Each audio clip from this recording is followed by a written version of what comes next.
everyone, this is Forest Landwalker, and today we are doing another exciting afternoon of Star Citizen. You'll notice that we're not at the loading screen this time, or the menu or anything like that, because I figured we can probably cut down a bit of the time starting up if we don't have to watch the loading screen and fill the time with all that. We'll see how well that works out. Now, as you may have noticed from the opening of my screen title, I'm going to be beginning something that I call the Aurora MR Challenge. You see, I've recently been thinking about the whole concept of pay to win, and whether or not Star Citizen qualifies as a pay to win sort of game. And my initial impression was yes and no. How's that for an unhelpful answer? Well, it's like this. The majority of the ships that you can buy at the pledge store, you can buy in-game for a suitably large amount of credits. But it's not enough for me to say that and feel like that's true. I have to be able to prove it. So, what we are going to be doing today, and very likely the next several Star Citizen streams, is go about proving it. So the first thing that I want to bring up here is the game packages for the game, because you do still have to pay to play. Now, you'll carefully notice that we have the Aurora MR here at $45. What this gets you is a self-land hangar that you'll never use, 3 months of insurance that is meaningless until the game goes live, the Star Citizen download, which is the important part of all of this, the starship itself, of course, and the starting money of 1,000 credits. All that for $45. That is the cheapest package out there, tied with the Mustang Alpha. And there's nothing appreciably different about the Mustang Alpha's starting lineup here. So you're probably wondering why I would go with the Aurora over the Mustang. The difference is you can do a bit more stuff with the Aurora than you can with the Mustang. If you're going to do nothing but PvP, well, not PvP, but dogfighting, then the Mustang Alpha works. But if you suck at dogfighting, you may not want to be locking yourself into that. The Aurora, you can dogfight in, and you can run box missions in, and to a very limited extent, you can do a cargo run, although, as you will see, that's no big advantage. Now, I'm going to show you the baseline stats of the Aurora MR. This is the Urkel Games site, which is a very, very good reference if you want to look up a build, see what the DPS available is, your shielding, all that good stuff. And I'm going to try to throw out the link here in the chat. Let me see if this works right. There we go. So if you go to the link that I've just put up, you can go to Urkel Games, and you can pretty much build any starship that's currently in the game. But I have the Aurora up because, well, Aurora MR Challenge. Now, the thing that I want to especially point out is the section over here. We have 2 empty mounts on the baseline Aurora, and they're fixed. You've got gimbals on your 2 existing weapons, but you don't have anything to put on these other 2 mounts. So, in order to be what I consider an effective dogfighter in the Aurora, you're probably going to want to have all the mounts loaded. So my goal is to swap the fixed mounts to gimbals. That will cost money. And then I want to get another pair of yellow jackets, so I have a certain level of consistency. There are better weapons I can get, but they're also potentially more expensive. Maybe not. Now, if I click on the non-stock items to cart, and I click on the left side cart, I will see what it will cost and where I can buy. And it seems that if I want to get the yellow jackets, I will have to go to either one of the HER-L space stations here, 4 or 5, or Center Mass at Area 18 or New Babbage.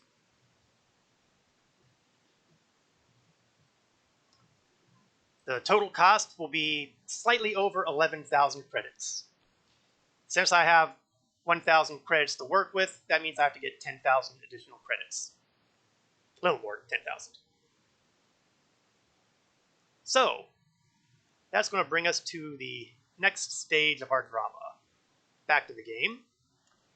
And what we're going to do is I'm going to have a handy little display here. On the upper left, you see my current amount of credits. I'll bring it up on my Moby Glass once I stand up.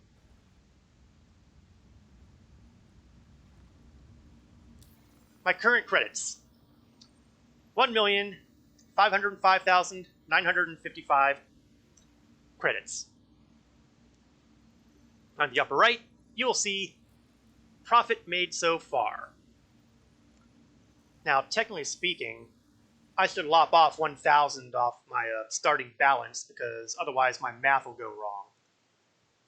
So let's lop off 4,000 credits, and that will consider me as having the profit of 1,000. And the reason I do this is so that when I check my value of UEC at the end of the stream, I can subtract the starting funds value from whatever value I have at that time, and that will give me the profit I made so far for the stream.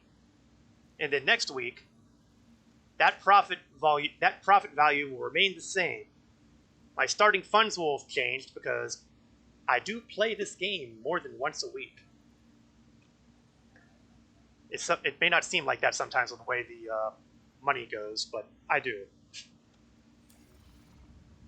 In that particular case,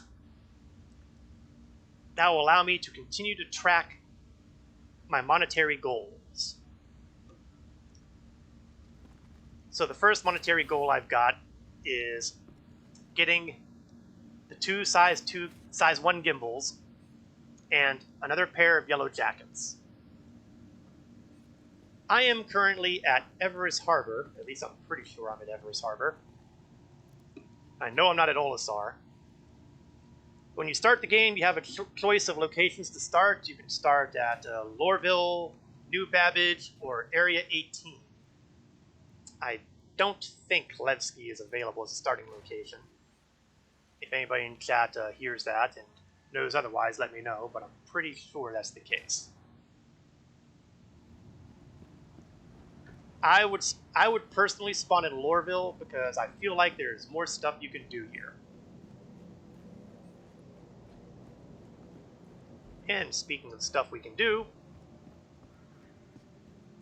let's break out the Moby Glass again and take a look at the available contracts.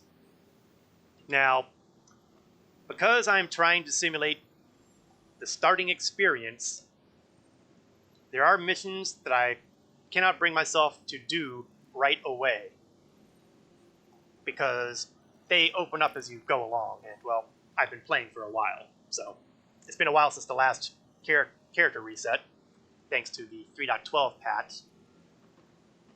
Sorry, technically it's 3.11. 3.12 is next. My mistake.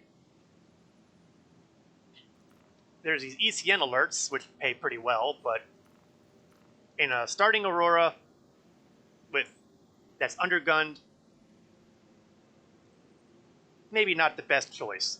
Plus, I'm trying to be conscious of the fact that new players may not necessarily have come from, say, Elite Dangerous or something like that, where people have already used to flying and dogfighting. If you're like me, it might have been a very long time since you've been in a space sim. Okay, a long time before you started Star Citizen. Let me rephrase that. But there are other missions available. We've got this one, which is bio waste. You basically go in, you get rid of the bio waste, you do something with it. Usually it involves throwing it out the airlock. That's a perfectly valid thing to do. It's not high paying, it takes some time, but it's easy. There are mercenary missions, most of which you will not be able to do right away. And for that reason, and they all involve dogfighting for the most part, with the exception of these front two here, which involve first-person shooters. And you may be more experienced with doing first-person shooters, and therefore that becomes a more viable possibility. However, and I can't stress this enough, you probably don't want to go trying to do that with your starting pistol. Your starting equipment will usually not include all this armor and these weapons. It will have basically just the undersuit and a sidearm. And it's probably going to be the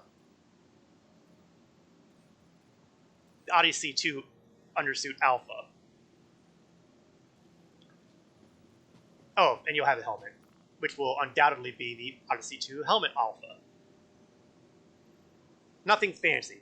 You have to pick all this up. For that reason, we're not going to be doing the FPS missions to start with either.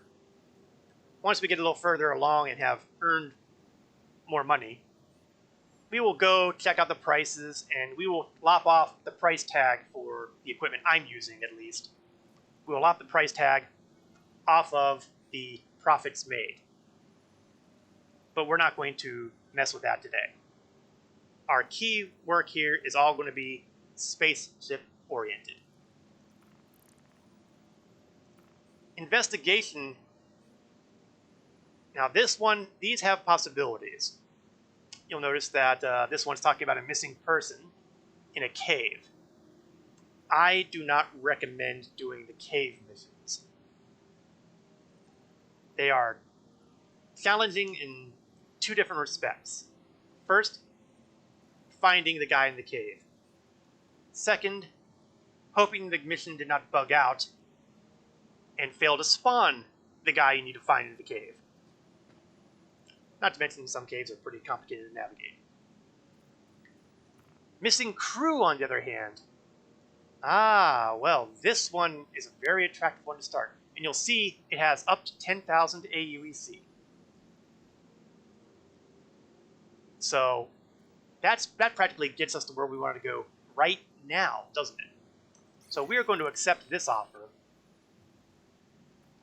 Go back here, and we're going to check for delivery. Nothing fancy, but we have a search mission, and it's talking about a Starfarer as well. The odds are these are going to the same Starfarer. So we're going to accept that too.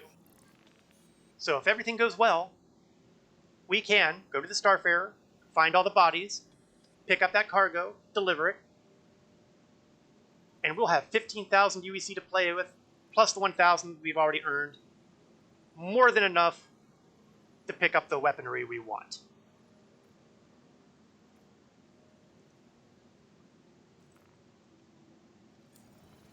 So, with that in mind, we will be going out in our brand spanking new Aurora MR.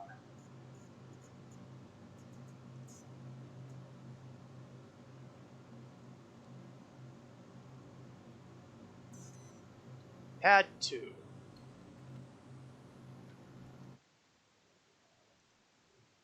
Now, it occurs to me that my sound isn't working properly. There we go. I didn't catch what pad 2.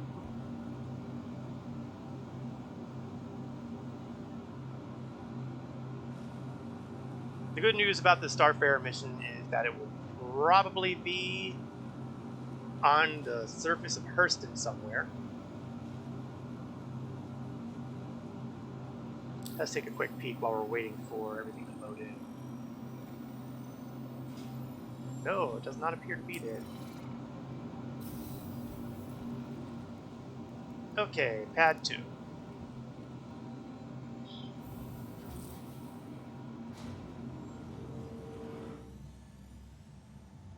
Now, thanks to being Everest Harbor, we're like 3 kilometers away from the landing pad.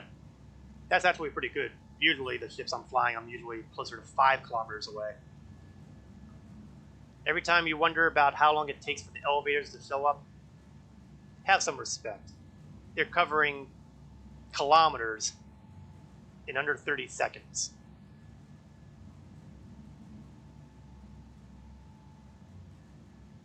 That's probably not inconsiderable G-forces.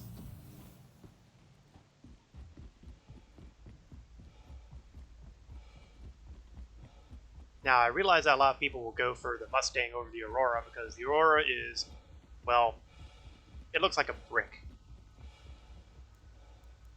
But let's take a look inside for a second. Oh, and that's a bug that happens sometimes. Sometimes you go in and suddenly it pops you outside like that.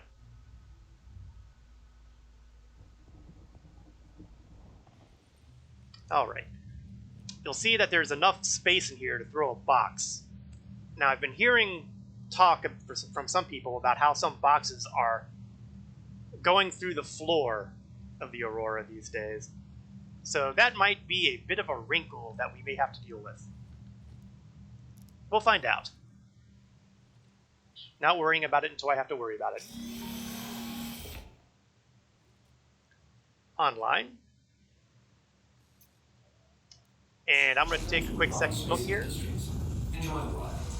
You can see that I have just the 2 Yellow Jackets, so I'm not flying a souped up version of the MR. This is the MR as it is purchased. I don't have any special shielding on it. I don't have any advanced quantum drives. I have nothing but the stock Starship. Now, it appears that I was wrong. It is not located on Hurston. It looks like it is located here at Ita. Now, the one thing you'll have noticed, or you may have noticed, we'll go back to it shortly, Takeoff complete. Is that the destination point does not have a quantum beacon. So we will have to take the long way. Quantum drive is now on. Landing gear raised. Quantum drive is now off. I do that sometimes. Sometimes I forget to raise the landing gear. It's an accident. It's not intended. Quantum drive is now on.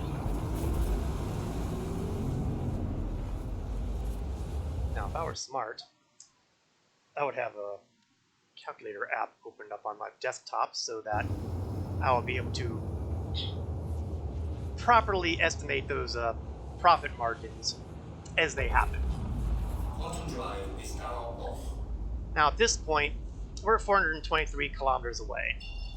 What I'm going to try to do is see if I can get a little bit closer by making use of these orbital markers.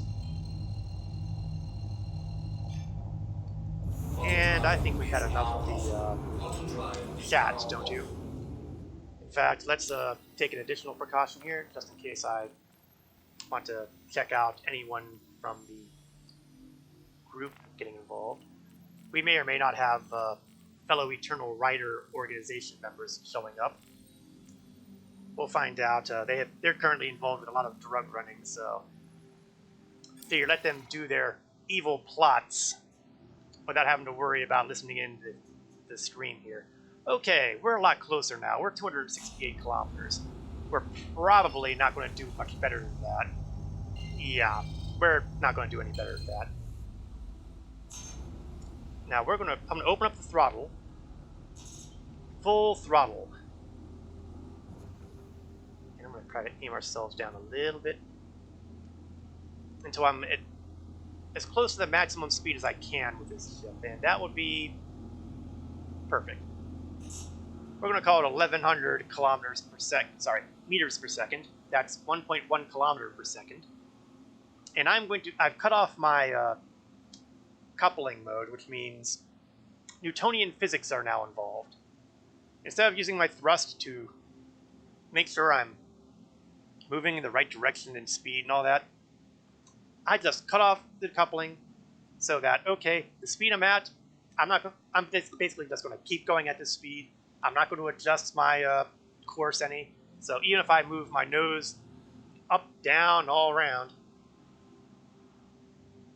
my general velocity is still in the direction that I chose before I turned coupling off. This is something that can be useful if you're in a unwieldy vessel being chased by, shall we say, faster and more nimbler ones. If you can run away fast enough, you can flip yourself around, and when you have the symbol that looks like the, but pretty much the exact same as the other one, where it has the greater and less than signs pointing to each other. Here they're pointing away.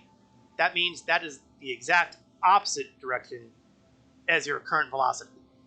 So when you have that up there, you can basically just start popping them with weapons while they're trying futilely to catch up. Hopefully futilely. There are plenty of ships faster than, say, the Aurora, so they may be catching up to you. But as long as they can't do any fancy maneuvers and have to spend time coming at you, you can basically take free shots and pray that they don't land any on you. Okay. Now, there is one exception about the whole velocity thing that I was marking on. There are other forces that are equally Newtonian that will act upon you. We like to call it gravity. Gravity will be a problem. Now, we're coming up on a moon here, so the gravity pull is not quite so, let's call it horrific. It's not quite so horrific. You know what occurs to me? That I'm past my red line, but I don't see any red on my heads-up display. I should be seeing a red bar here past the cutoff here, which is the standard combat maneuver speed. But it hasn't. I wonder if that means that... No, actually, that makes no sense. I have no idea why that is. We are, however, slightly over a minute away from the derelict site. So at this point, I'm going to want to restore my standard speed, and you'll see that my speed limiter has dropped like a rock. It's because I'm getting into what passes for an atmosphere here. And that's probably not so bad, because if I'm moving too quickly... Oh, the reason I'm slowing down is because I don't have cruise control on. Haha, funny me. You would think that by now that I would remember to do these things. Still don't know why we don't have the red line stuff on it, though. Alright, we're 17 kilometers up and 27 kilometers out, and those numbers are shrinking fast.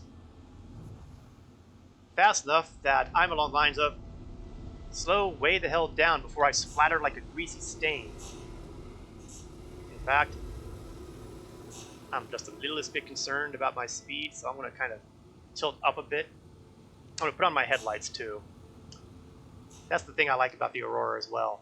When you turn on the lights on the Aurora, you know you've turned on the lights. That's a problem for other starships. Freelancer. Gunless. I think I can probably say about the MSR too. You know, I was really looking forward to flying the MSR a lot in these streams, and then I came up with this idea to do the challenge, so I've just put off flying the MSR during a stream even longer. Well, it's not the first time I've done something like that. Now, hopefully soon, I'm going to see something resembling a ground. There we are. Once I'm close enough to see the ground with the lights, I'm going to kill the cruise control, and I'm going to be a little more careful on my approach. I'm going to pop down the landing gear. Landing gear deployed.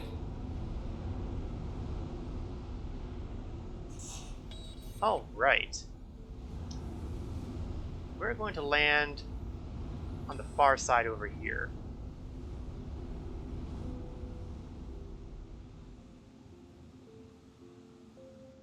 Take a look here. Actually, let's swing around a little bit so I can at least have some light while I'm working.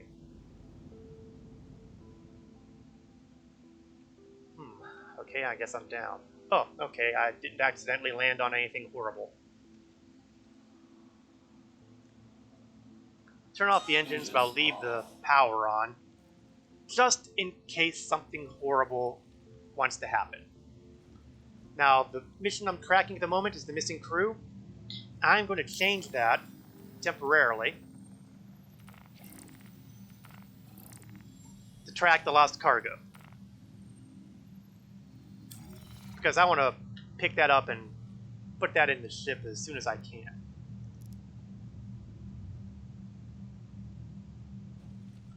It is dark out here. Let's find out if my helmet light is working for once. It's working. Uh-oh. Uh-oh. Uh-oh. That's not good. Enter the ship. It appears that we have two minor inconveniences to deal with here.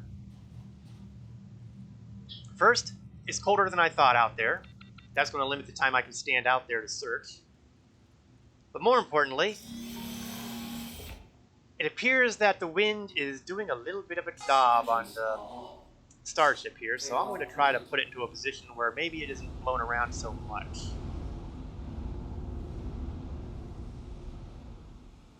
Landing complete. Engines are off. Okay, pause a moment. Doesn't look like it's hopping at the moment. We'll see if that manages to maintain itself once I step outside. Because obviously, stepping outside and watching the Aurora walk on by and, you know, possibly blow up,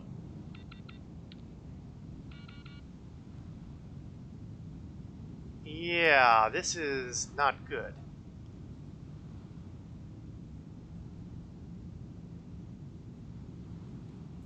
Like, really not good.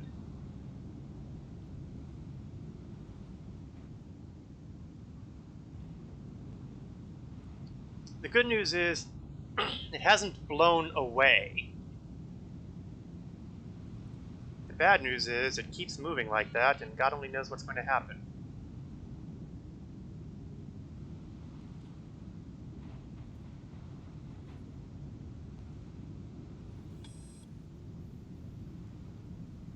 This is very disturbing. Well, I might have time.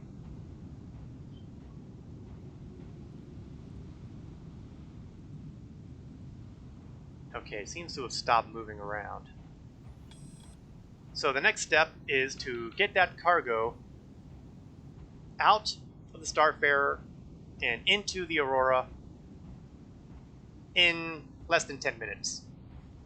I know the survival estimate says 12 minutes. I don't know how much I trust that. Now, ordinarily, I would attempt to counteract the little detail like the survival estimate by putting on an undersuit that would protect me against such freezing cold circumstances. The bad news, of course, is that it costs money to do that. And it costs substantially more than 1,000 credits. For this reason, we are going to try, the emphasis on the word try, to do this stuff as it stands right now. Now, technically speaking, you could make a case that, well, gee, I wouldn't be wearing this armor I'm wearing now either. and that's legitimate. But I don't think the armor is really giving me all that much protection.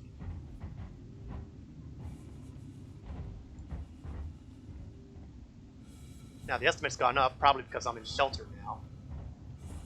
And if I should find any bodies like this one, I'm going to bend down and search, because one thing that this will do is it will award me for each body I find immediately. That's important. That is really important.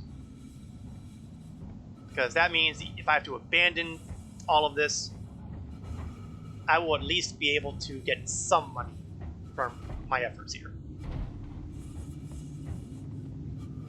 Now, unfortunately, what I'm still having trouble with is locating that box.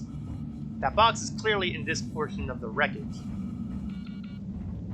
but it's in a lower level, it looks like. So what I want to do is get to that lower level. Ah, here we are.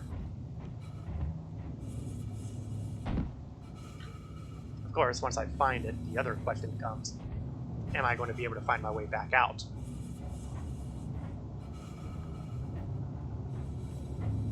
We'll do things a bit at a time. Here we are, the missing cargo. So presuming that my ship hasn't blown away by now. Oh, her L1. Unfortunately, that's not the space station I want to go to buy the gimbals.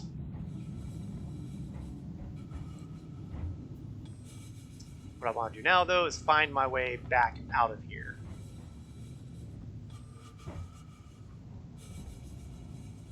So we're gonna Super Mario a little bit of this, which, as a general rule, I hate.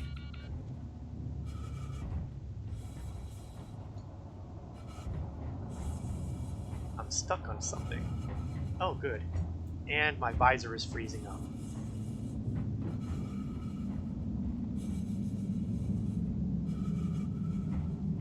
I'm gonna follow this to the exit, because I think that this is my way out. Alright, the good news is I am out of the Starfarer. The better news is I'm carrying the precious cargo. The bad news is my survival estimate has once again dropped down because I'm once again exposed to the elements. Hey, Legend! Glad you could make the chat here. I am currently attempting a desperate mission to recover bodies, well, search bodies, and send this lovely blue bilba fruit in order to get some money. Unfortunately, as you may have noticed, I'm having a little bit of a problem with my ship right now. And it seems like it's decided to accelerate and keep going.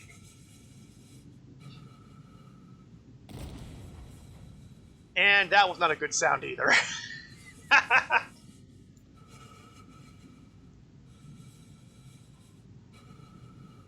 Alright, guess what?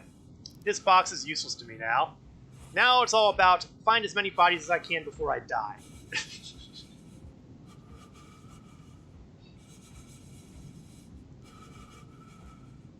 The more bodies I find, at least means I'll be able to make some extra money.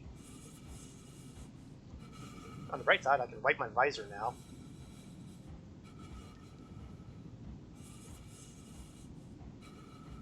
And run slowly and painfully towards wherever I can get inside, honestly.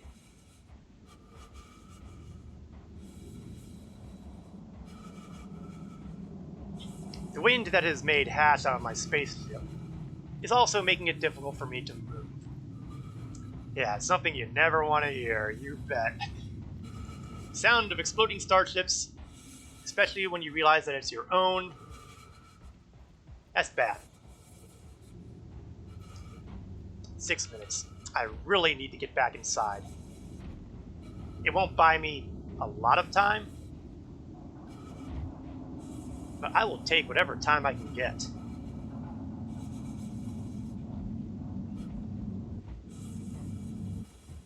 There we go.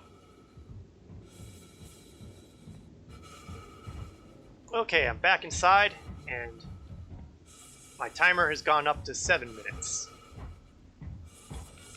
7 minutes. I've already found that body, so I don't need to click it again. Let's see if I can find more. At this point, I might as well switch my contract. Oh yes, I'm beginning to shiver. That's never a good sign.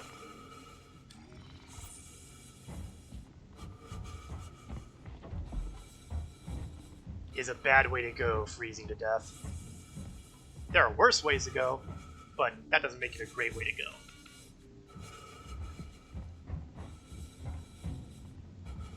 Come on, I need to find more dead bodies so I can get paid.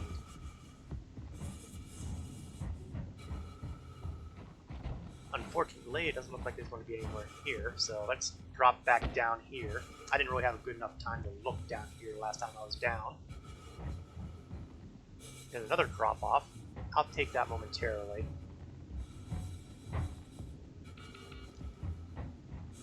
Incidentally, if you're a claustrophobe, I don't recommend doing these kind of missions. Oh, it's another dead body. Another payday. I thought it was another body. Is this the same body I ran into earlier? How did I possibly do that?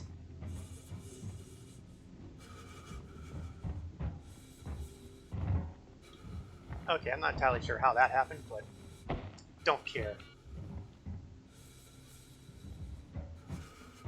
I need to find someone I haven't located. Okay, I don't want to go up there because that just takes me back up that level. White visor. Oh, now there's another body that I know I haven't looked at.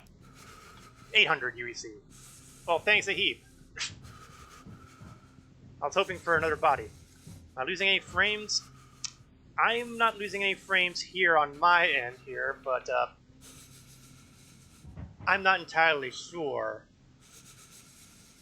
The stream looks okay on my iPad here, which I use to monitor things. Now, admittedly, my attention is usually not on the iPad when I'm running around doing stuff like this. Steve, yes. Steve is the organization's name for dead bodies that we use for various purposes. No, not those purposes. Get your mind out of the gutter. I've already hit this guy, haven't I? I didn't want to do that. Drop that. Yeah, I've already got this guy. If flares were worth anything, I would use the flare to try to help me determine which people I've already found. 3 minutes. Prospects are dim.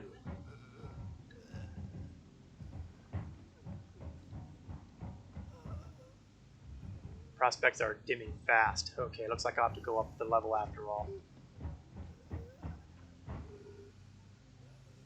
If, of course, I can remember where I've gone. This is one of the things that causes me problems on the prison escapes, incidentally. Lack of good handles on the way out. Here we are. Plus, you know, working under pressure.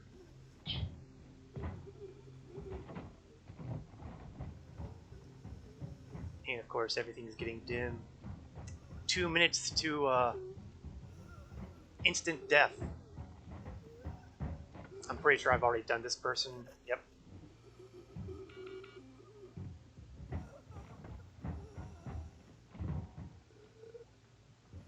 I'm pretty sure I've already gone down there. Unless that's another...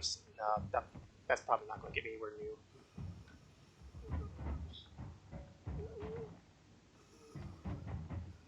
Doing a fresh download of Star Citizen. Yeah, that is probably choking your bandwidth just a little bit. If you're downloading at the same time as you're watching a stream, that is not going to do great things to stream quality.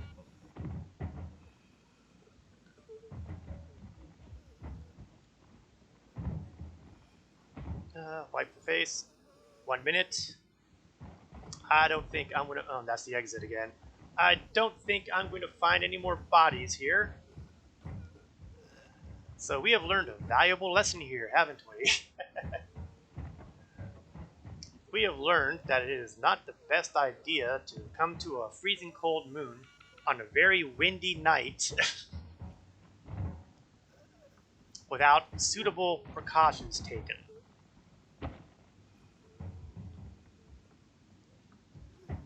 Now, there may be more bodies on a different fragment, which is certainly possible. But the sad truth is I would never survive long enough to get to the next fragment. I will die once I step outside, and, well, I'll die within the next 30 seconds or so. But we did get some profit out of this. Not much, maybe a couple thou.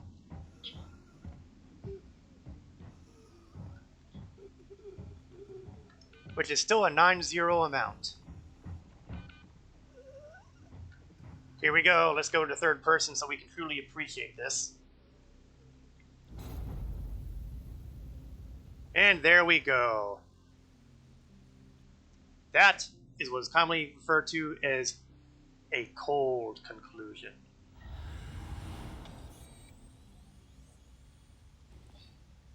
Alright. So, we didn't exactly make huge amounts of cash there. We found 2 crew members. But the ship is poof history.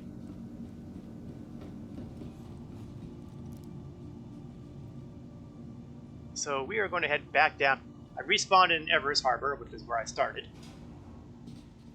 This was intentionally so. In fact, I recommend to anybody that if you want to have a respawn place, go for the space stations. Lorville is pretty. New Babbage is pretty. Area 18 is pretty. Levski is pretty. They're all great places. You also have to hoof it a bit to get to the Starship terminals. It is much shorter at every space station, including Grimhex and Port Olisar. Yeah, now we'll see that currently the Aurora is on Ita with an unknown status. We're going to claim it. Now we're going to be able to also expedite the claim. And it will cost 300-ish UEC. Well, we made 800 with that second body. I can afford to do this. So we're going to pay the expedited fee to get it back. And then I can... Oh, it didn't have an instant on it, did it? That'll teach me not to pay attention. I didn't realize that I still had wait time. Otherwise, I would have waited before I did the expedite. Another pearl of wisdom here. If you want to expedite, never pay it immediately. Wait until it goes to instant delivery. Save yourself some credits. Don't do what I just did, which is basically to say, pay attention to what you are doing. Don't be like Korath. Alright, we're going to retrieve that, and we're going to try something a little different now. That wasn't horrible profit, considering that, you know, it went completely straight to hell right away. You know, it was almost fine. I mean, it was relatively staying put until I got close by, and then it decided to blow away entirely. Maybe that was a coincidence. Maybe not.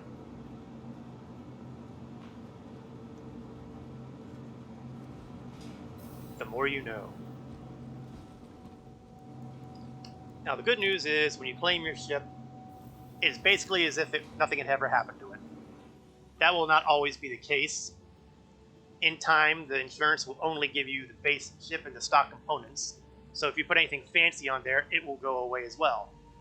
But that does not happen now. Right now, everything that is on your ship, when it blows up, you claim it. All the components are also there. Now, when they do the components going up with the ship, there will also probably be some kind of component insurance offered, which would not be included in, say, any lifetime insurance thing that you might have. The more you know. But since we don't have anything special on here, we're still using stock equipment because we have not earned the 10,000, or 12,000 in this case. That was looking like it would be a great mission to do, but didn't think everything through properly and paid the price. So we're going to try the standard box deliveries. They used to, actually, what we'll try first. Okay, we're going to do the standard box deliveries. I was hoping we might have a delivery mission of some kind. But we will not be doing authorized executions quite yet. The whole point is to get this thing armed before we start doing that sort of thing. So, delivery. Now, what we have here is two options. You can either pick up 3 packages from 3 different locations and deliver them to a single location, or you can pick everything up at a single location and deliver them to 3 different locations. However, you'll notice that we don't have a whole lot of floor space on this ship. So we will have to do this one at a time. So I want to try to find a mission that involves the least amount of abuse. If I can find something that has like 3 locations on the same moon or world, that would be great. I mean, we got Hurston, but then we have Magda and Ariel. Ida, Hurston. Actually, this isn't even Hurston, this is Everest Harbor. It's Everest Harbor. I think we have a winner!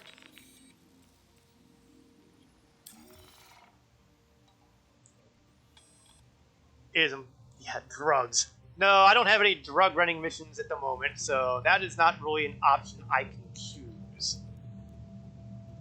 And that has its own levels of difficulties. I'm not entirely sure that drug running missions at Hurston are like the drug running missions at, say, Crusader. Okay, first things first. Let's track the proper mission. We're not tracking those other missions right now because, well, that has gone poorly. And I want to get myself to something that will bring in income a little more reliably before I can start thinking about, you know, cold armor or having the money to buy the cold armor. Let's put it that way. Yes, I have the cold undersuit and helmet. But that is currently outside of the challenge.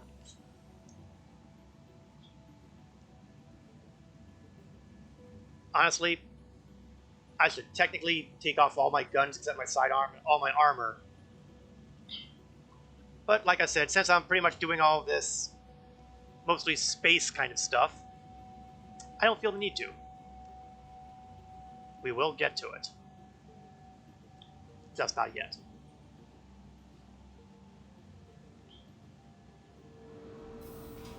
Alrighty.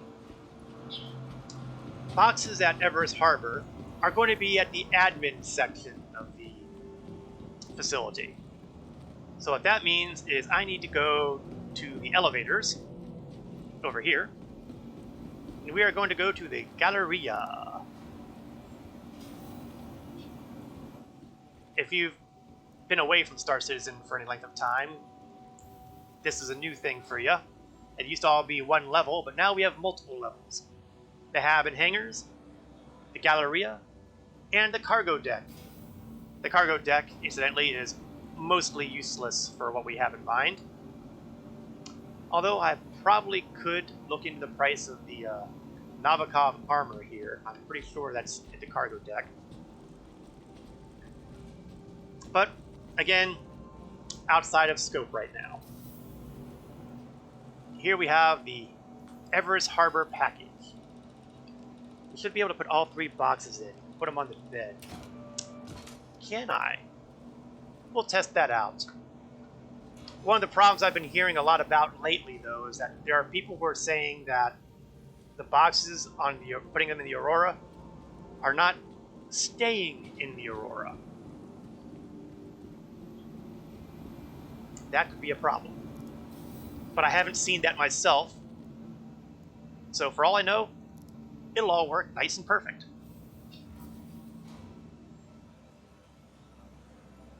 My personal strategy was stacking the boxes on top of each other. That would make doing the get the packages from 3 different locations and deliver them to one location. The most practical thing you can do.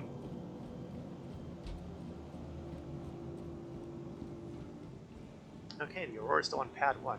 Maybe if it stays there a little longer, I can get there without having to recall the ship from the pad. Let's hope that landing services are still asleep.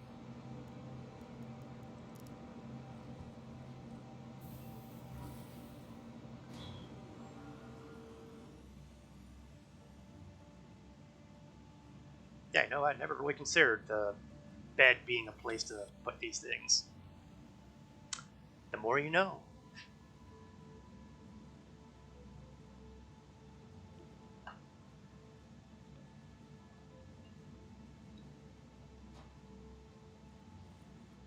Oops, I'm cracking a package on my ship. There we are.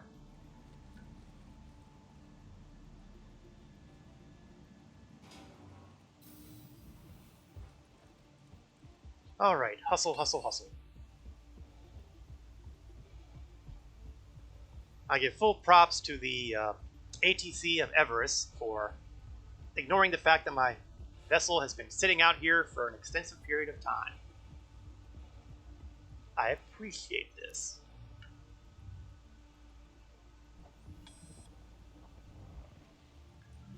Alright. Box? No, no. Where's the place button? There we are.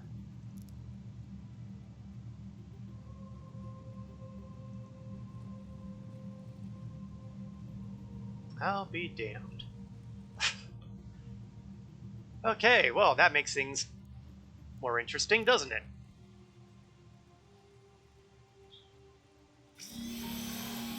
Let's get off the landing pad so that air traffic control doesn't get tempted to store my ship when I'm checking things. System check. Stand by for shields. Shields max. Okay, let's go over here so I'm not pointed at a planet or something. And let's take a look at the contract. Ah, Rebel Snarl curse. Everything good I said about ATC, I take back from Hurston Security. They have this childlike delight in scanning things. It's a good thing I'm not doing drugs, isn't it? Okay, thanks. You're clear to proceed. You're too kind. Now, as I was looking at before I was so rudely interrupted by those guys, I have 2 packages on Ida. So why don't we do the Ida trip and see how that works out? Conveniently, I have Ida already hung up, probably because of the Starfarer that I was searching for.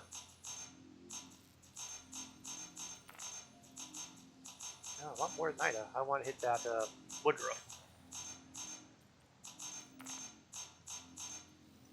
Okay, well, if it's not going to let me cooperate there, all I gotta do is just get there.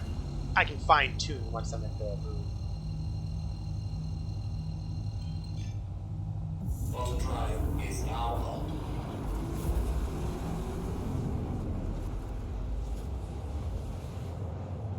And this is why I like Hurston.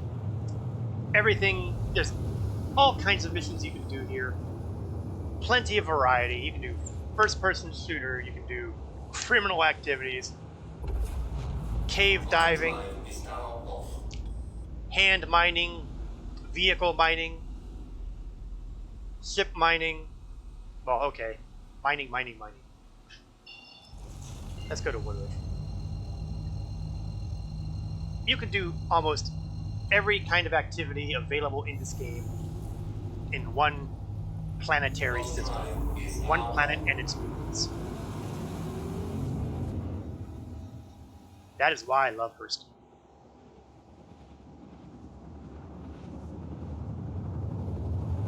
Crusader is a close second. I would love to love New Babbage and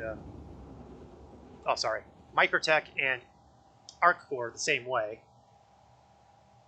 but I don't think there is quite as much to do in those areas. Quantum drive is now off. Alright, now you will notice that we are only 20 kilometers away. A lot closer than when I had to eyeball it for the Starfarer, because we have quantum beacons for these outposts. That always makes life a lot easier. More importantly, for most of these locations, you have landing pads. You are a lot less likely to blow away in high wind if you're on a landing pad. I'm not going to say impossible, because I get the feeling I would be taunting fate if I did that. But I like my odds a lot better. Landing gear deployed. 7,900. Where did 7,900 come from? Okay, the crew thing got withdrawn. Okay, I get that. But why did they pay me 7,900?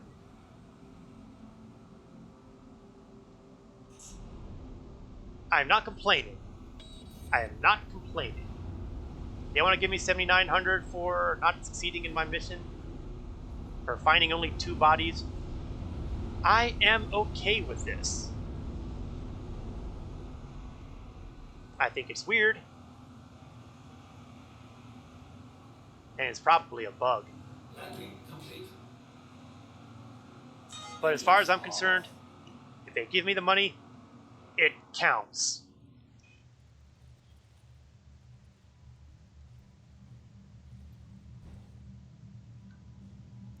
That said, once I'm done with this delivery mission, I think I'll do a quick check on my current profit total.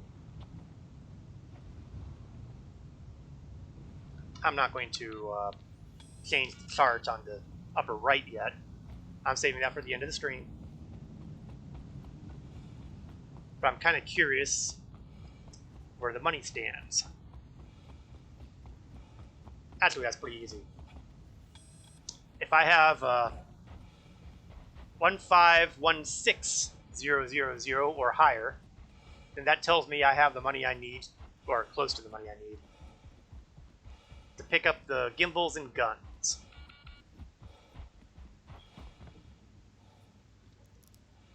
Now, I've got the survival estimate here too again. It's daylight on this side though, but I'm not staying outside anywhere near long enough for it to kill me off. And here we are. Boy, how did they wedge that box in there? Oh, look at that. Book, book, book, book. Crate of medals. Book, book. It's not even neatly stacked.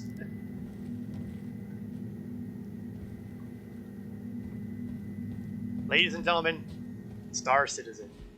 More bugs than a Starship Troopers movie. I've said that before. I will likely say it again.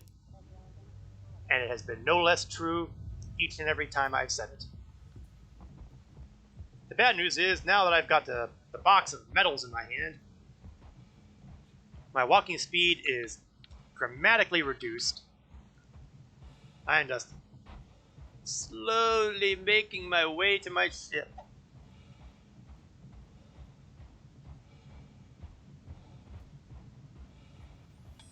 I'm not going to say that I could crawl faster, because that would be probably inaccurate. But I bet that's a lot closer than it sounds.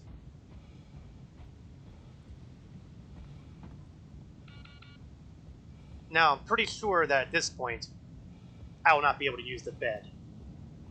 I've got a crate in the bed. It doesn't look like there's a whole lot more space to work with.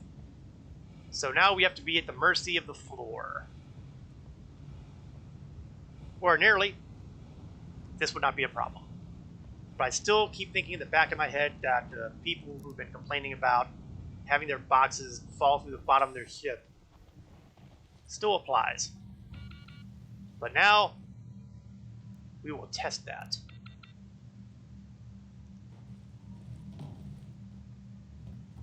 And, well, they went through the bottom of the ship. That's not good.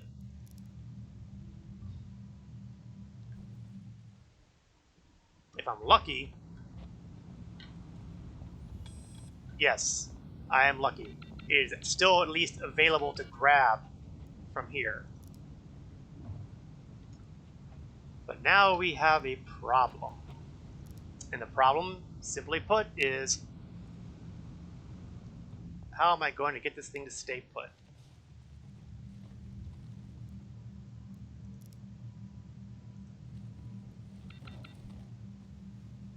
Okay, well, we have a kind of mix of emotions here.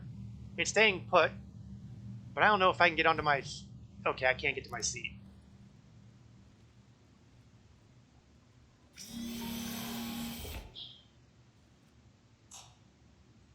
So, in defiance of good sense, we're going to try to get the other package over at Ryder. Engines are on. Takeoff complete. Let's get some altitude. Landing gear raised. And once we have enough altitude, we'll quantum travel to my next destination. I apparently have enough altitude.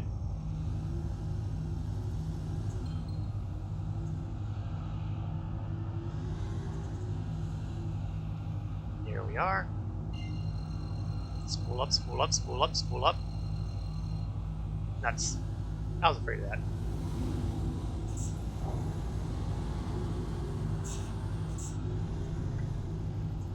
Alright. Now maybe it'll be simpler.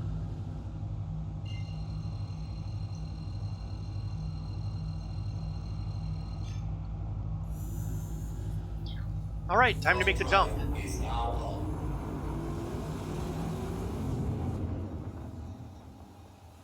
If you are just joining me, I am involved with something I call the Aurora MR Challenge, where I am attempting to prove that you can play with the big boys without paying a huge amount of money, with nothing more than the Aurora MR, by being able to earn enough money to upgrade the ship. You know, it occurs to me that I have not been very specific about that upgrade. The target goal here, ultimately, is to earn enough money that I could purchase... Attention. Please come Are to you an kidding immediate me? halt and hold for your vessel to be scanned. I'm being scanned way out here. Kind of having a little chat with these guys. Let's get this out of the way.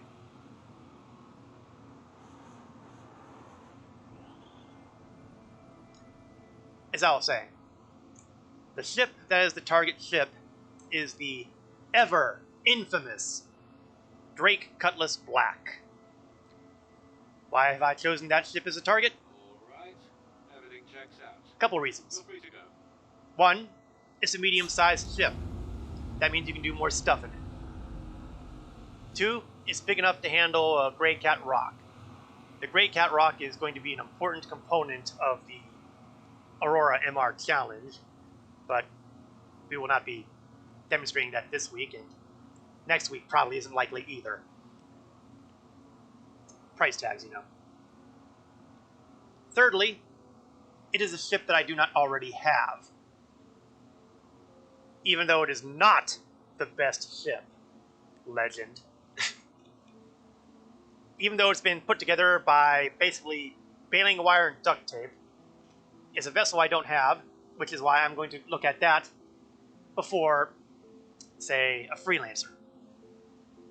I already have a freelancer. Why make that a target? Now, I'm going to be brutally honest here. I'm probably going to try to earn a little bit more than it costs for a Cutlass Black, because I think I would rather prefer having a Cutlass Red, because it has the medical bed. That will be useful to me. Cutlass Black, please. I've got freelancers. I've got Mercury Star Runners. Who needs a pile of garbage like the Drake Cutlass? Seriously. But the Cutlass Red? No, I can find a use for that. It'd be a lot easier to go bunker busting to have that around. The portable med bay and is yet smaller than the Anvil Carrack.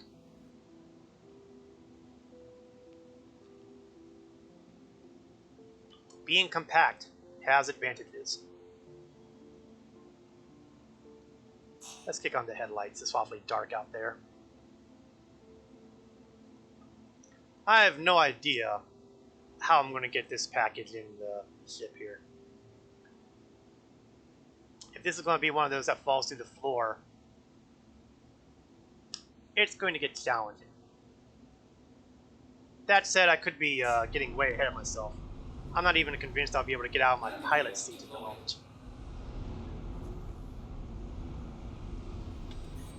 Package is way over there, huh?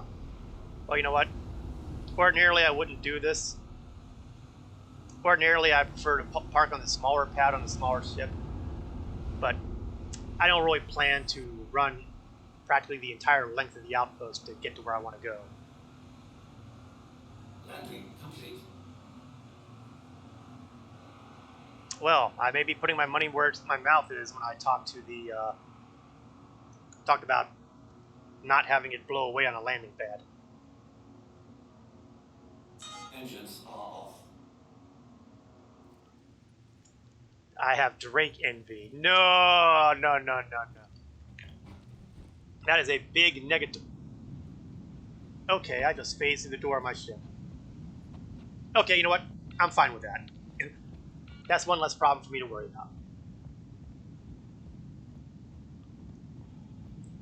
No, the Drake comes in because it is a reasonable target number as far as the price tag goes. It is a medium-sized ship, which I think a lot of players who are starting out the game would like to fly. I mean, granted, the Freelancer would be better, but the size is right.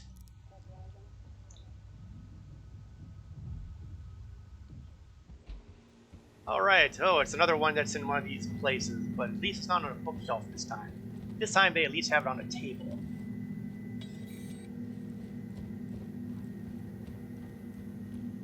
There are other possible target ships you can pick up, but I like the utility of either the Cutlass or the Freelancer because they can fill a lot of roles.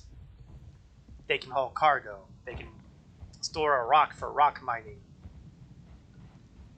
They have a decent amount of firepower, so they can do bounty hunting missions and expect to come out alive.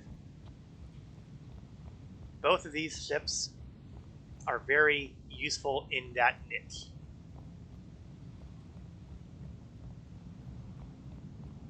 Now, if you're the kind of person who prefers to specialize, you might look at other ships like, say, an Anvil Arrow, which is one that I like to recommend for as a fighter, because, well, it's a good fighter. Okay, can I get away with doing this? There we go. It is a unholy mess of balance here, but the 3 packages are in.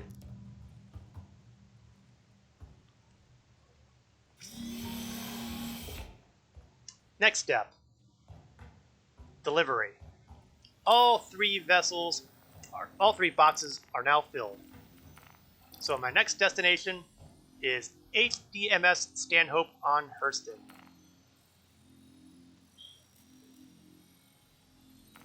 Let's try to get Hurston on here. Stanhope. Set route. Turn on engines. Engines are on. Cuddy can kick a Lancer's butt.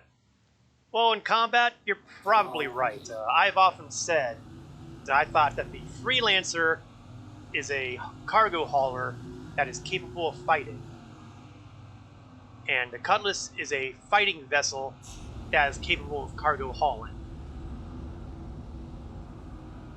It's a question of which one is, well, really, the question is which one suits your tastes better. And that's up to the individual.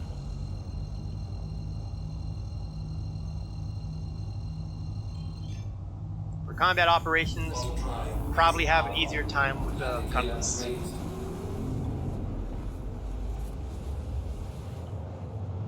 But I'll take the Freelancer any day. All that said, I'll take the Mercury over both any day of the year, but the Mercury is a class in and of itself. Quantum drive is now off.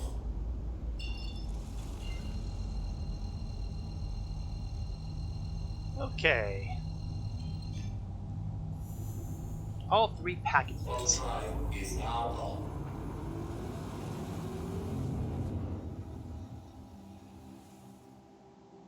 If I get these packages delivered, and if they really did give me 7,000 credits for no apparent reason, then that will certainly be enough to take care of Phase 2. Arming.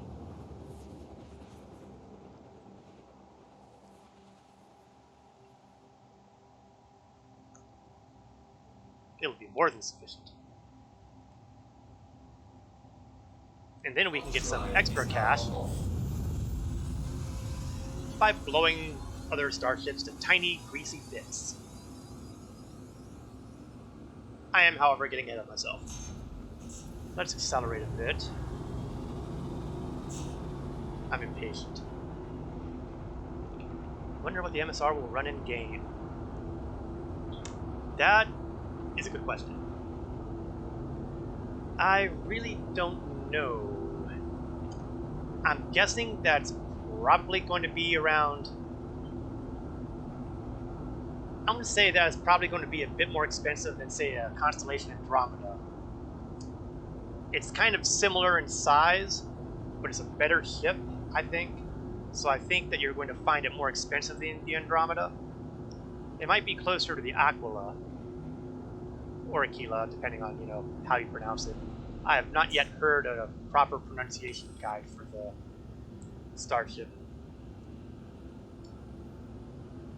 One of my fellow writers is in the game and dropping a line. I guess that means I can turn on my chat window again.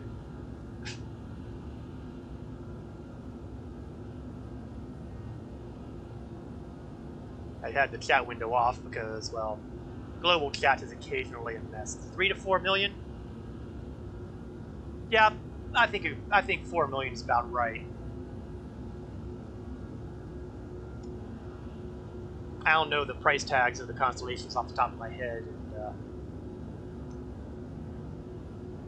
but that feels like it's about the right area. If I really wanted to make this a challenge, instead of going for a Drake ship, I would go for one of the constellations, because I wouldn't mind having a constellation, especially given the fact that they're doing some reworks over it. Rhymes with tequila. Well, if you think of it as being spoken in Spanish, you would be correct. But I'm not 100% certain it is being spoken of in Spanish.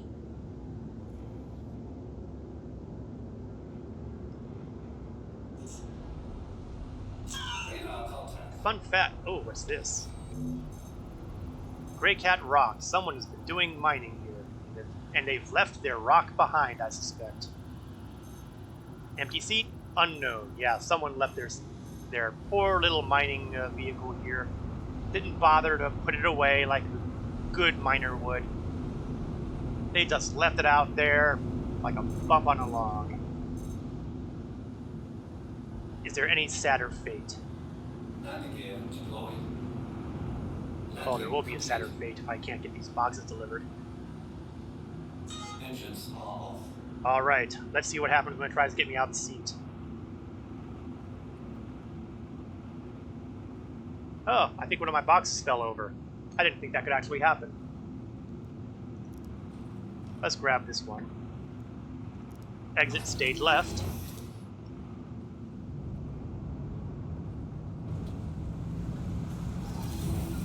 And we will toss off a prayer to the patron saint of box deliveries that the Covalect shipping box inside works. There have been times when these things would glitch out, and that would be it for us.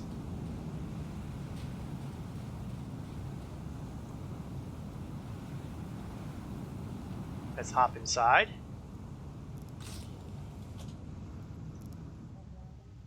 Let's find out. Can feel the drama. Will the box open up? Is it really fast and reliable? It is. Box 1 delivered. Let me check something before I get too far.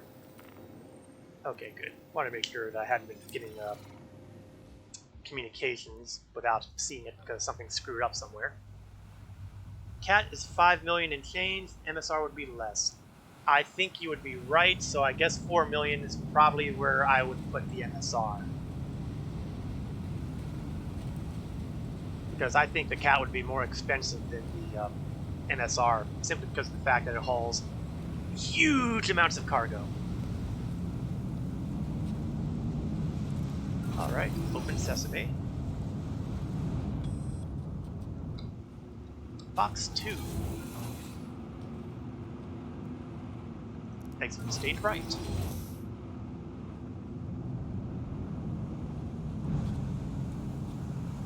Yeah, you can make a lot of money with the Caterpillar. The one Drake's ship that I respect. But it does require you to have a fair amount of seed money to refill the cargo hold of the Caterpillar. It's a worthy goal. Oh, do I want to become famous? Do I want to become famous? Oh, come on, guys. Do I look like someone who is interested in fame? Go thou away, you spam thing. Do I want to be famous? Oh, please.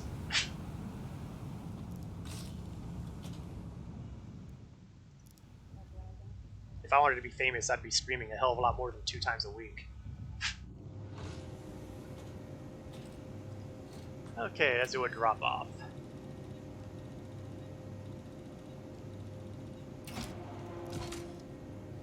Second package delivered. 1 to go.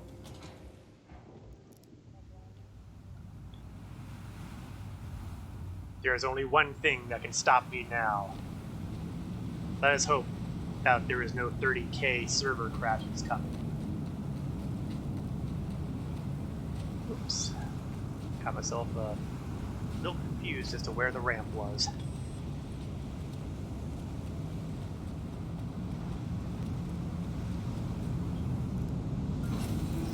Alright. Now for the box that's been sitting nice and comfy on the bed.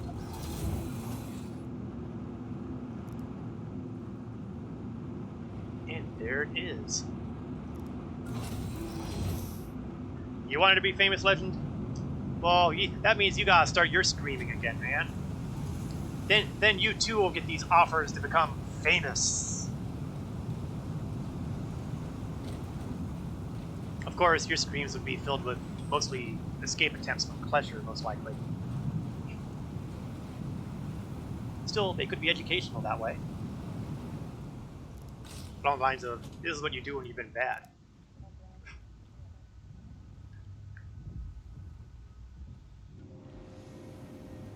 Alright, final drop-off.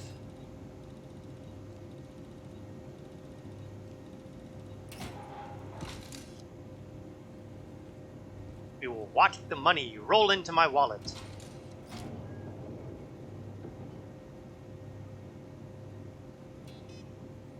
Objective complete. Deliver package. Awarded 8,000 UEC. Money, money, money, money, money. Let's take a look at our credit balance. We are at 1523634. That means we've gotten slightly less than 20,000 credits to play with. We are now in a situation where we can upgrade the Aurora.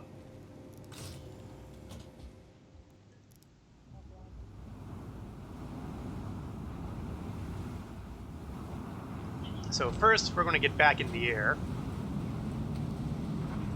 And then we are going to examine, once again, where best to pick up the new toys. And then once we've picked them up, we will Stalled. Yes, it is gun time. And Aurora is a lot more dangerous than you would think once it has all those weapons on deck. Engines are on. Takeoff complete.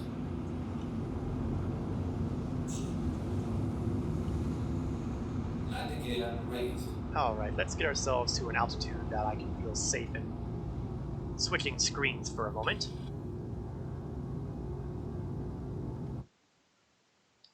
And we will swap back to the browser, back to Urkel. Our targets at the moment are HRL4 and Port Olisar. Do we have any? That's it. Oh, here. Or I could be really smart about it. I'll pay more money for it. But, you know, it's worth it to me just to not have to worry about jumping from planet to planet. HRL4 has everything I could possibly want. Okay, technically it's more along the lines of the things I want right now. So we are going to take a trip. A magical trip. To HRL4. To Melodic Field Station. Doesn't the very name kind of make you feel nice and at ease? Melodic Fields. There's a reason they call them rest and relaxation stations. It's so you can rest and relax at the Melodic Fields. Throttle drive is now on. Throttle drive is now off. That said, sometimes weird things happen at these space stations. They've been known to kind of duplicate on top of itself. So when you approach, you may find that you can communicate with two space stations in the same place. Unfortunately, they don't both open the proper hangar doors. Luckily, that's not a problem today. I'm flying the Aurora. It uses landing pads. It doesn't care. Now, the speed of the Aurora, quantum travel's not great. It's basically about a little over 3 minutes to make the whole trip. Not counting the amount of time it takes to spool up the quantum drive.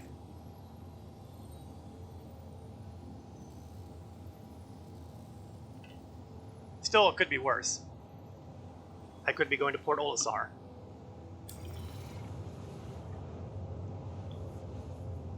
I'm also going to have to double check once I arrive. Ooh, that was... Ooh. Yeah, there's something I forgot to do as well. Bad me.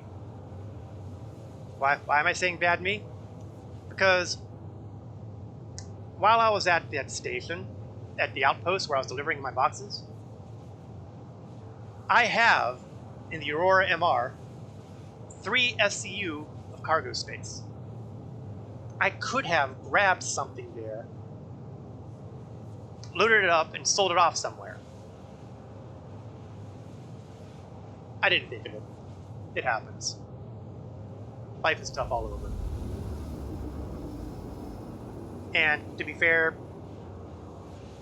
3 SCU is not going to net you a lot of profit unless you're doing, you know, drugs, illegal stuff. All the stuff that Hurston Security would be scanning you and fining you 20,000 credits for ignoring them. And to be honest, the 20k fine would exceed any profit that would be getting off of that. So ultimately, that 3 standard cargo units, it's a nice addition, but it's not going to make you heaps of credits at all, even remotely. Alright, we are inside a minute of reaching HRL4, and then just a short hop to the station itself. Get close enough to call for a landing pad, land, and then we go do some shopping. Oh, that's up. Oh, somebody is on the communications, but I didn't quite catch it. Don't forget to bring a towel. Ah, Jonesy, hi. Hey. Because you know, when you're going to a rest and relax station, you want to bring a towel because the showers are kind of dirty, and the ones that are for rent, they don't get washed too much. Photo drive is It's now probably full. best not to Photo look at. drive is Well, now let open. me ask you this. In all the space station halves that you've been to, have you ever seen a shower? Um, I think I have. Isn't there one at Port Olisar now? Considering the I thing don't. doesn't want to let me leave because I can't retrieve my frickin' prospector, I'll go and have a look. Well, technically, Olisar is not an R&R station precisely. Although it's got a lot in common with them. Well, there's Habs, right? They are So, using the same halves though. They're still using easy halves. But I don't recall seeing a shower or a toilet. oh, there's toilets. They're just locked. Like somebody's been taking a dump for the past 4 years. You know, I cannot rule that out. And that is probably the most frightening thing of all. Okay, Proceed to landing assigned station. landing Where are they going to put me to land? All the way up there, wouldn't you know it? Let's try to change my direction of velocity just a bit so I don't end up smashing through the station to get to the landing pad. Oh, I'm facing the right side up. No, I'm not. Flip around. Oh, brake, brake, brake, brake. I'm going too quick, too close. Here we go.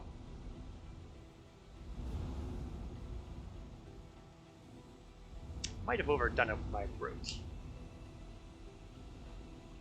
Let's turn on the speed limiter. That'll help.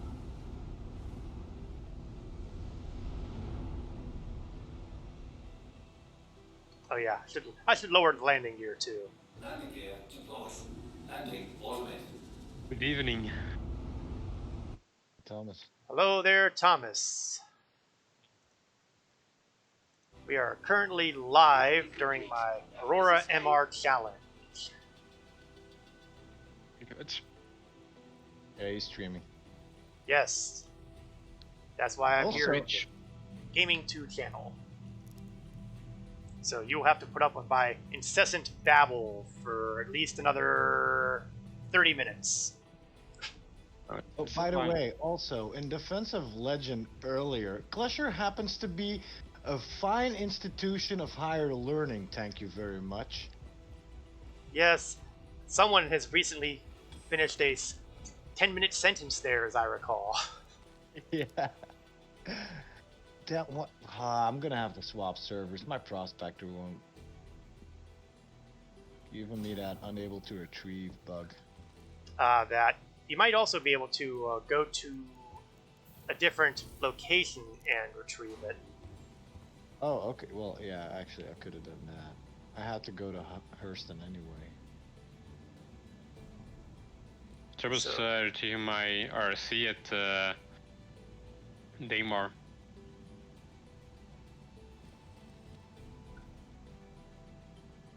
What did you say? Your RAC is still on Daymar? Oh.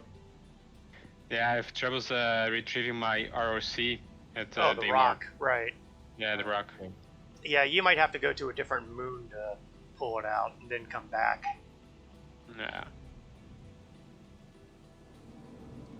Vehicle retrieval is one of those things that sometimes are pretty dicey. I don't know if you noticed this in our Discord earlier, that Cap was having trouble retrieving his ballista because there's a bug, apparently. You should be able to retrieve your ballista in a Platinum Bay terminal. I did it myself not horribly long ago. Yeah. Apparently, you can't do it right now. Yes, Typical. according to legend, Eternal Riders Belgium chapter representing. Speaking of Platinum Bay, where is the Spaceship parts store. No. Oh, is that? No, that's not it. It's not upstairs. I don't have the layout of this station. Oh, this must be the right place. I see guns. Alright. Let's cut into the profits here, shall we? Go to the weaponry. You'll grab the Very Puck size 1 gimbal mounts, and we will buy 2 of them. Confirm. And then we'll go to the guns and grab the yellow jackets, 2 of those.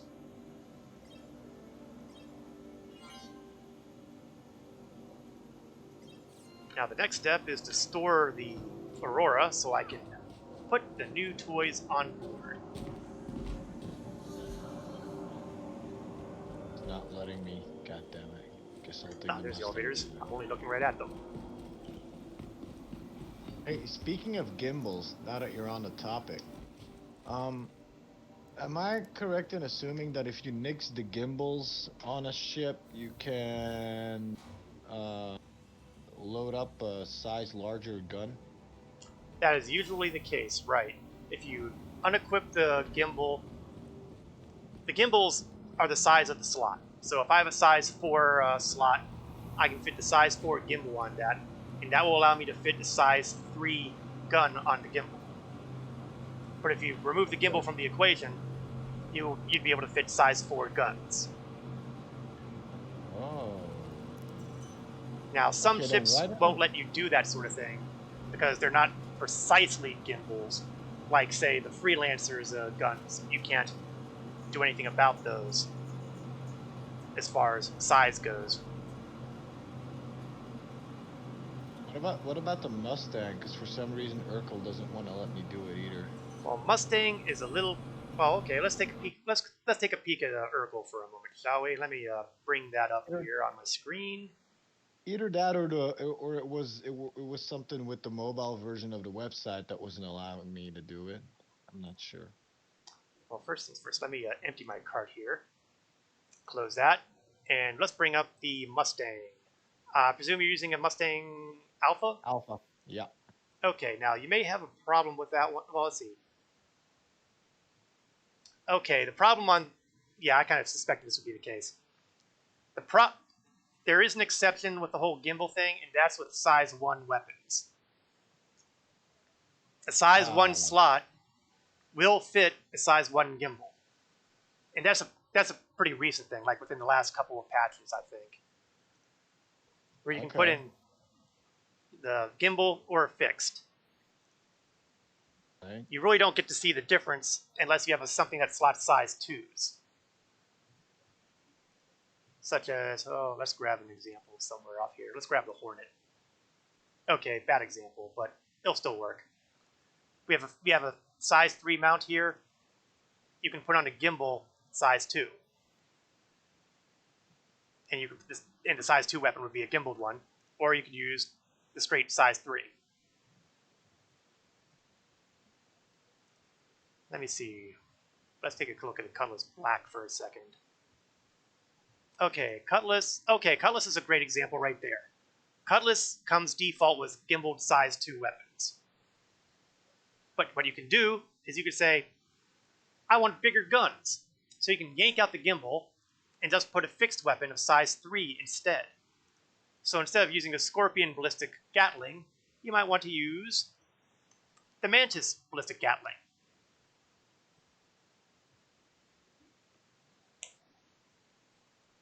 But it doesn't work for everything. If you go to the Freelancer, you're not able to do that. And let's double check that on here, because if they let you do it on here, there's something wrong with Urkel. Yeah, see, we just have the standard 2 size 3s for the Freelancer. Okay. So, and it's not really surprising. Drake is all about, customization and duct tape and baling wire, so it's not surprising that you could yank out the gimbals and use the standard ship with no problems. Standard guns. I will use correct language one day. Today is not that day, however. Alright, now that I've stored the Aurora, it is time for the long-awaited arming.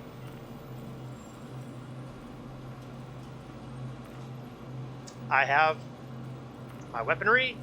I have these 2 empty slots, weapon left wing, weapon right wing. I'm going to go through here and select gimbal mounts. Now yes, you will notice I have plenty of spare gimbal mounts. That was not the point. The point is to demonstrate that this can be done. Put on the other one, and now I have 2 more slots, 2 weapons, which are size 1 weapons. And that's where we're going to put our yellow jackets. Hold on, that didn't take the yellow jacket. Get back here. Oh, okay, it kind of did.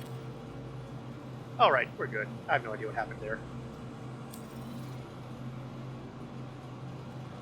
Now we will retrieve the Aurora.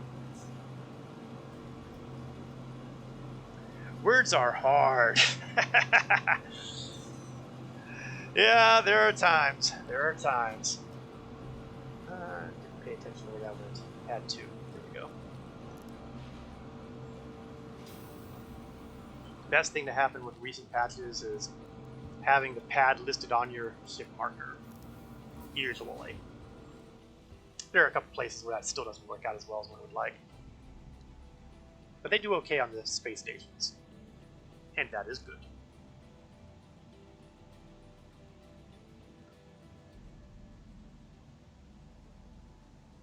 Once we're aboard, we'll take a return trip. Well, first I'm going to refuel because I'm not entirely sure I have enough fuel to get back to Hurston.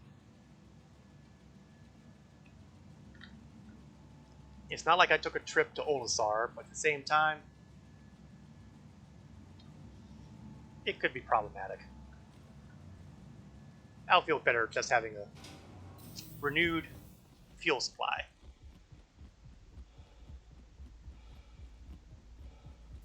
So, the next goal for our MR challenge is equipment. Ground equipment. Specifically, cold suits and hot suits.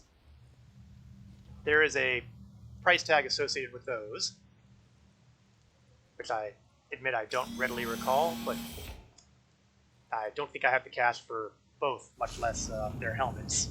Welcome to Robert Space Industries. Okay, my hydrogen fuel is good. Quantum fuel, actually my quantum fuel ain't bad either. That actually makes sense given how long it took me to get here.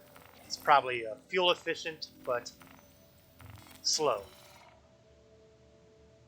And that's a choice you'll notice when you pick up quantum drives.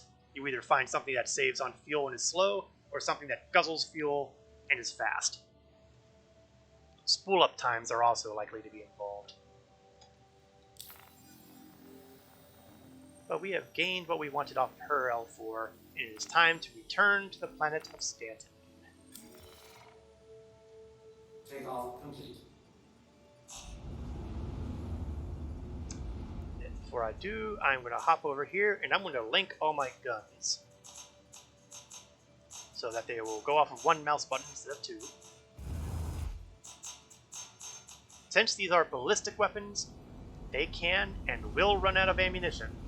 Thank you, and please visit again.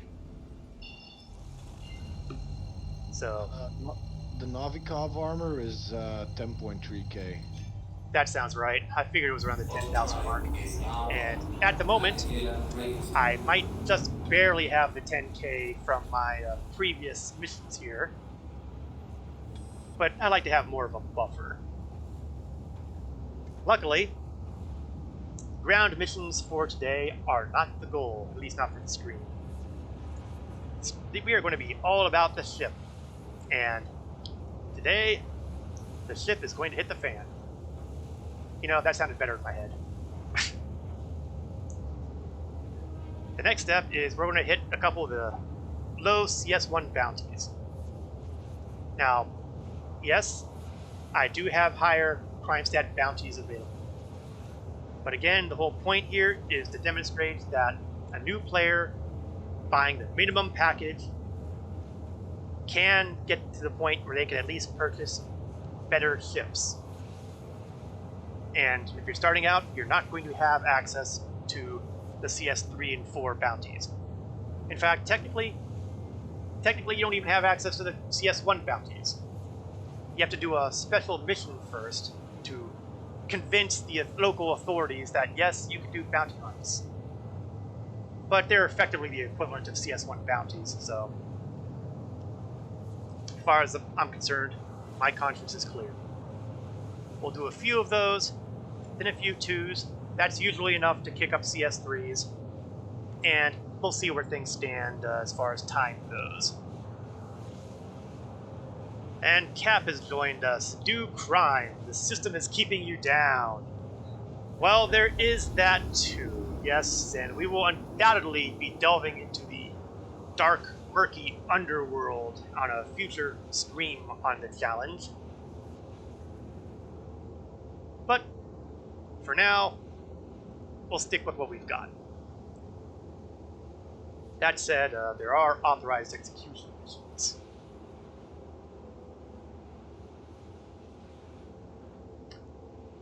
Yeah, that's the prospect. We'll start with the low end because the new player is not going to jump in hip deep right away. Although again, if said new player is coming from, say, Elite Dangerous or another combat flight sim of any kind, they probably already have a good handle on dogfighting in general.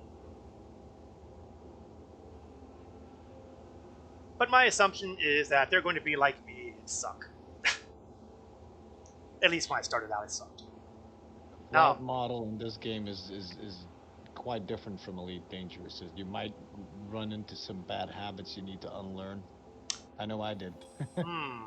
That is a good point then. Yeah. So that indicates that might be in worse position than I was when I started out. I had the benefit of not having any expectations because it had been literally years since I've done anything related to flight sim. Okay, first, let's not point at the planet. It would be embarrassing to go through the contracts and suddenly find I'm impacting the ground. It would also be incredibly stupid, but it would not be the first time. So, we're going to grab our first CS1 mission. Not very high in profit, but... new follower! Jonesy, thank you for following.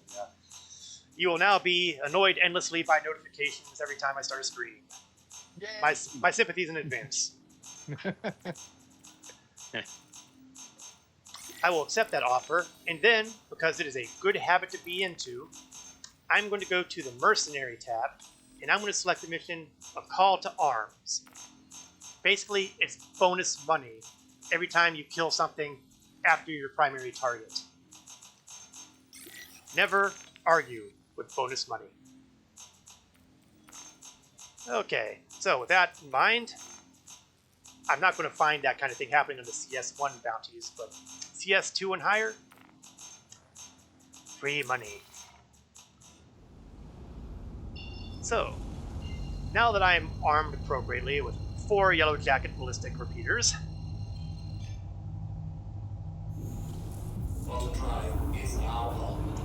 things should start being very, very interesting.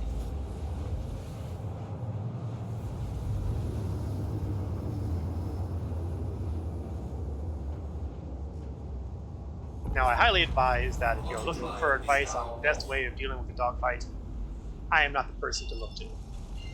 There are better people out there. I'm certainly good enough to handle CS4 bounties and light fighters. I've had practice. But don't under any illusion think that's the same thing as PvP, because pilots are far nastier than any AI. Okay, I'm going to activate my gimbals. If you hit the letter G on the keyboard, you will be able to swap between lock, target, and auto. And auto is what we want. If I've spent the money for the gimbals, I am bloody well using them. I do see another ship on my radar that I didn't bother looking at, but I'll check that out momentarily if it's still on my radar after the fight. Oh, no, he's not even on the radar now. Alright, seems that my detection range is higher than his. Or maybe he has a higher signature. So we are just going to unload with all 4 ballistics. And see if he does something polite like explode. He did not do anything polite like explode. I'm offended. Enemy down. And that takes care of him. CS1 bounties and starting bounties are pretty straightforward, not horribly difficult. There are some people who will tell you that if you want to learn how to dogfight, that you should do the Arena Commander module in Star Citizen and try the swarms and all that. I think that's an incredibly horrible idea. I tried that and had my hind end waxed each and every time.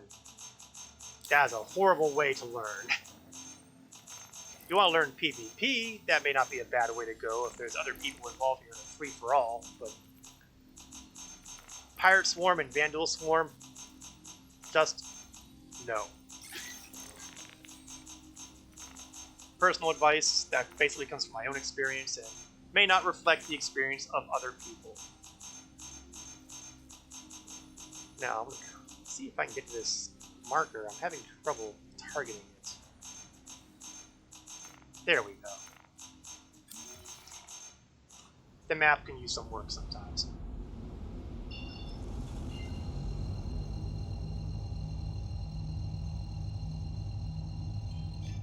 Second bounty target. Auto drive is now on. Auto drive is now off. Theoretically, this should be just as quick and easy as the first one. All we're doing is basically simulating the building of reputation. Unfortunately, sometimes... Oh, there we are. Sometimes it's a little slow to get that neutralize marker up, and I find sometimes a scan ping might help. It doesn't always, but it usually does. And there he is. Ironically, I can target him before he can target me. I would be tempted to throw missiles at him, but I'm about 2 kilometers too far. And now he's aware of me.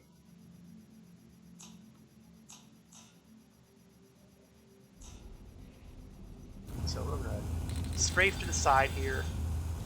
Enemy down. And, well, that went pretty abrupt, didn't it? And there it is. Another 1500. Time to take it to the next level. Crime stat 2. Climbing up the reputation chain.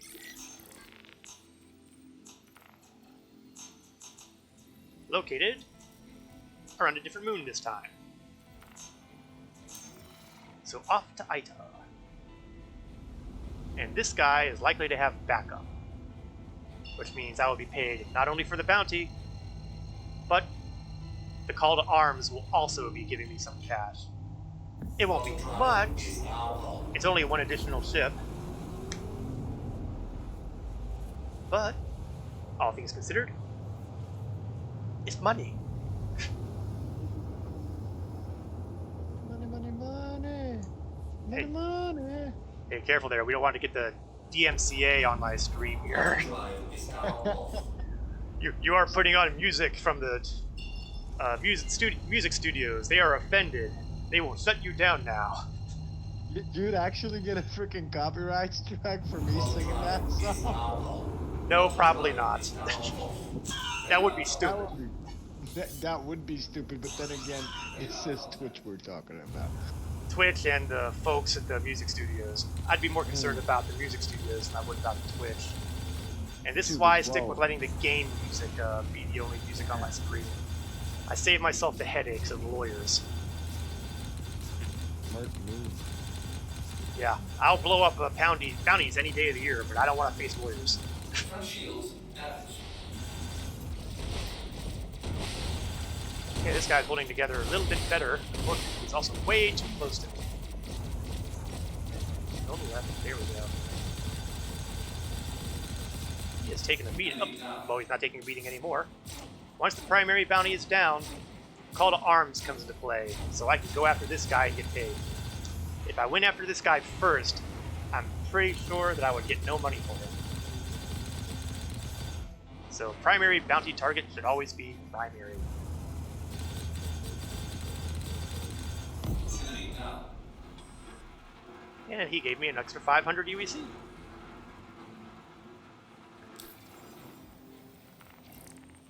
Now, as you go up on the list, okay, we don't have any CS3 bounties rolling right now, but the CS4 bounty you'll see has a 6,000 UEC payout, and he will have plenty of support craft. So when you get to that point, you'll be able to make a fair amount of money doing Crime Stat 4 bounties with Call to Arms active. Unfortunately, when I'm not, there we go. Having a little trouble with the map there, but we're all good now. Aerial.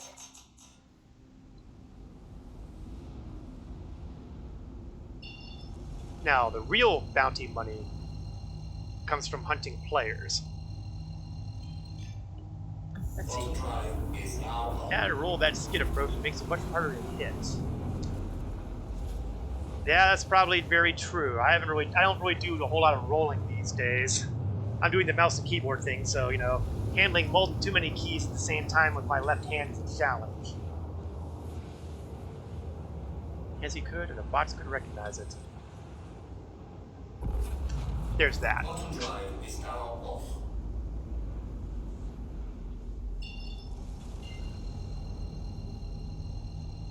As I was saying, you should just be left-handed like Cap and Legend. Well, you know, strangely enough, well, here's the funny thing. This is the funny thing. There is a very good possibility that I might have originally been left-handed. But apparently I was trained out of it as a toddler to be right-handed. So, apparently I was robbed of being left-handed at an age where I wasn't capable of making those kind of decisions.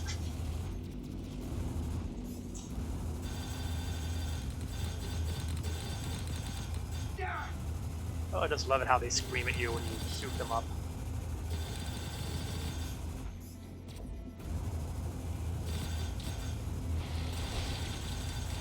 A little more. Should blow up almost any time now. Okay, let's yay, I'm rolling.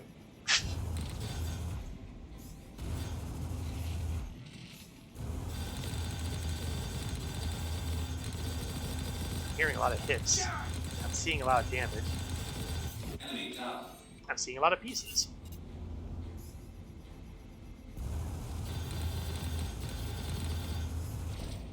Okay, before I got sidetracked and handed this, player bounties are where the real money is. They start at 10,000 and they only go up from there. But it will probably not be surprising because I've already mentioned this in the screen. Players are a lot more dangerous as a general rule than AI opponents. Plus, you've got to, you know, hope they don't hop servers or go somewhere that you can't get at them. And of course, you gotta pray that they're not using a starship that will blow you to tiny bits. It gets embarrassing if you go after a player bounty in an Aurora and find out they're flying a, I don't know, a Vanguard Sentinel, a heavy fighter loaded with EMP. Things get ugly. And not the good kind of ugly either.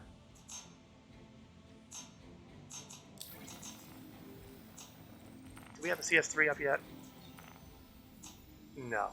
Okay, we'll do one more CS2.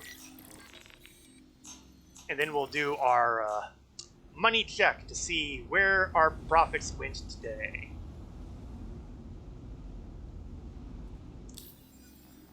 Would help if I set the course first.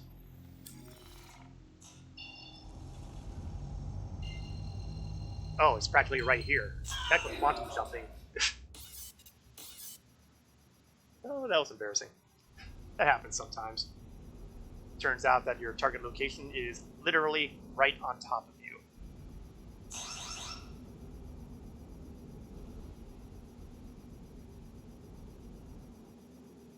I've not gone into using missiles much. Sun shield status. Target acquired.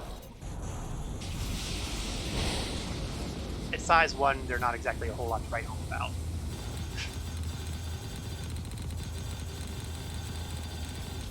Whoa! Either he really lost power really quickly, or there was massive desync happening. Shit.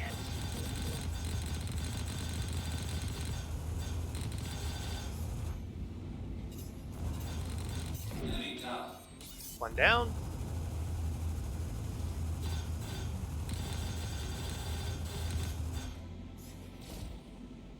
Oh, too far, too far. I did not properly estimate his flight path.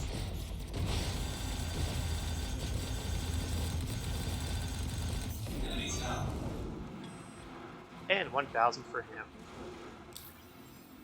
So, let us go to Everest Harbor. We will refuel and re-equip, and then evaluate how things went.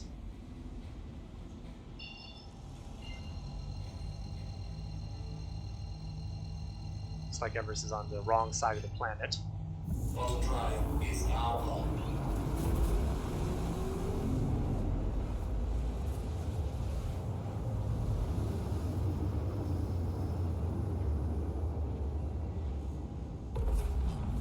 Quantum drive is now off. Now let's see if it'll actually drop me off at Everest as opposed to, another 1,000 kilometers away on the other side. I swear the Is now on. quantum beacons, Quantum oh, drive is now off. they actually worked. So, landing pad and hopefully avoiding Hurston security. Because Hurston security is annoying.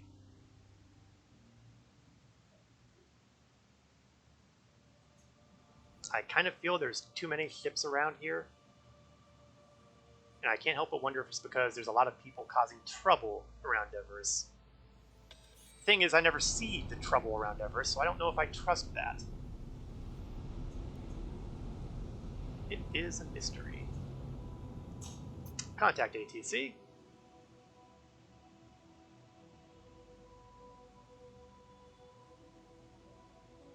Please proceed to assigned landing bay.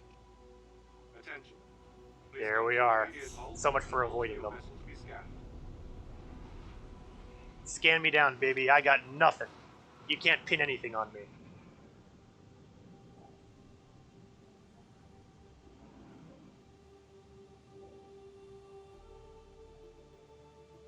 That's because I'm not dealing with peer pressure and loading up drugs. Feel free to go. Not this week, at any rate.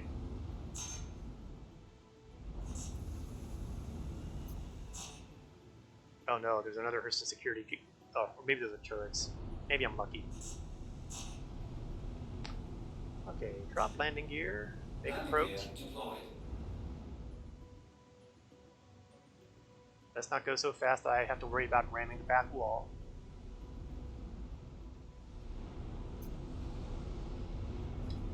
Landing automated.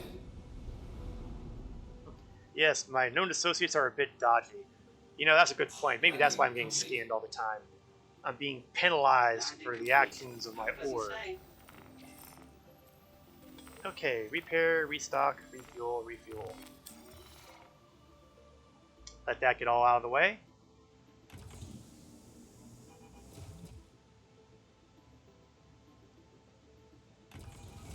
I don't think there's going to be a whole lot to repair, honestly. That's just ordinary wear and tear.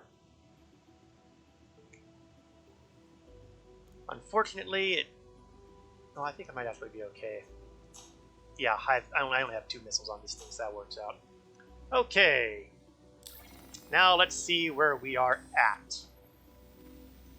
We've got 1,523,516 AUEC. I started, as in the upper left corner, with 1,504,955. We have netted a profit of about, well, let's be more specific, shall we? Drumroll, please.